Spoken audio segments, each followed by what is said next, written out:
I do not support Pan-African communism or socialism. I don't think Karl Marx or Friedrich Engels or anyone else, Joseph Stalin or any of the rest of them had anything that I feel I need to make use of in the struggle to liberate African people. As I often tell people, I am not a capitalist or a communist. I am a Pan-Africanist. We have to understand something. The only reason why people would even begin to consider capitalism as a viable economic system of liberation is because slavery gave capitalism a 500-year head start over any other modern economic system. We were the first capital in capitalism, and African people need to understand that. The enslaved African was the first capital in capitalism.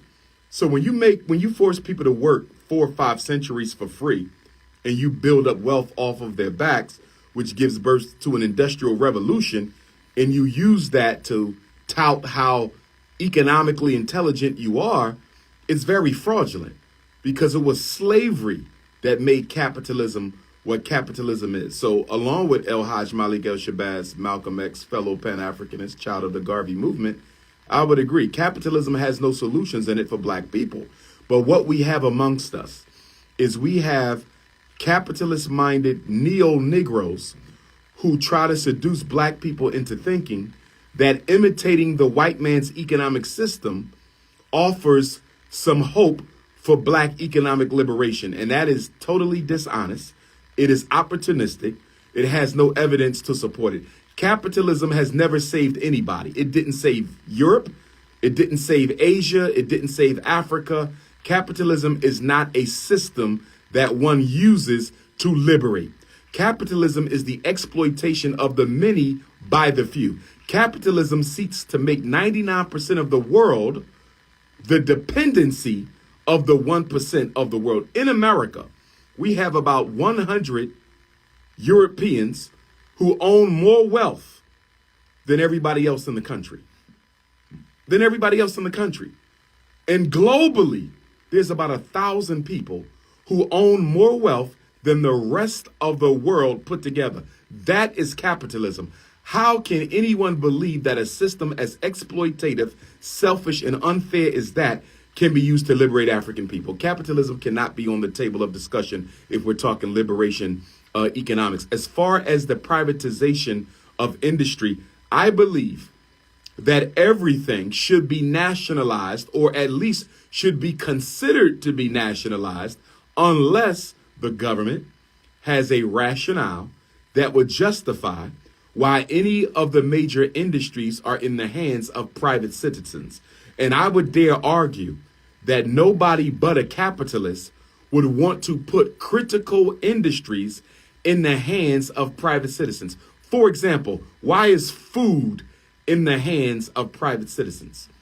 Okay. Why is healthcare in the hands of private citizens? Why is water in the hands of private citizens?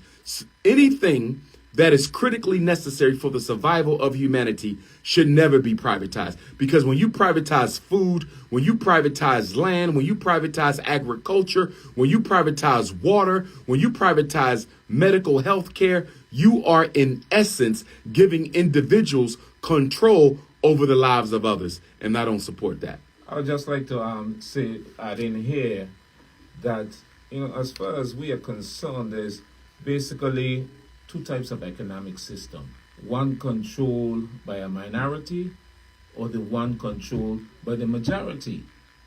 And capitalism is controlled by the minority. And if you see that, you can understand why we are experiencing so much difficulties in our lives as people all around the world. The European has done an excellent job. He has done a marvelous job convincing black people globally that capitalism can actually work. But when you look closely at capitalism, you can see that capitalism gives rise to poverty. That's right. You can't be capitalist and not believe in poverty. Because in order for the rich to get rich, they have to exploit people's labor at a low cost. If there is not a large exploitable class of cheap labor, there is no capitalism. And that's why you can always find poor people a stone's throw away from the richest businesses and corporations in any country, because capitalism is the mother of poverty. And keep in mind, all of the dysfunctional major institutions that we live under globally as African people are products or byproducts of capitalism. Mass incarceration is one of the biggest byproducts of capitalism. Why? Because capitalism is all about what? Maximum gain, minimum costs. So that means people are being laid off. I mean, look at what we've seen. Microsoft is laying off thousands. McDonald's was always a place you can go and get a job, although the food isn't worth anything nutritiously, but you could always get a job. McDonald's is laying people. Walmart is laying people off. And now that you have artificial intelligence, you talk about an economic holocaust. What are our people supposed to do when they find robots that can take over half the jobs that we are now working at to feed our families?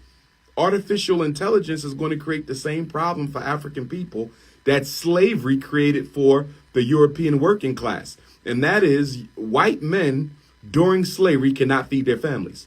And one of the biggest reasons for the abolitionist movement was not to free black people, because white folks didn't care about us, whether they was rich or poor.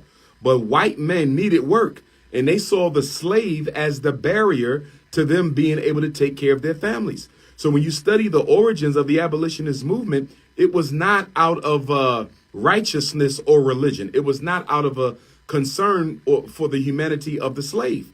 The abolitionist movement grew out of an economic necessity for white men to find work. And as long as slave labor was producing everything that the colonies needed, white men couldn't get work.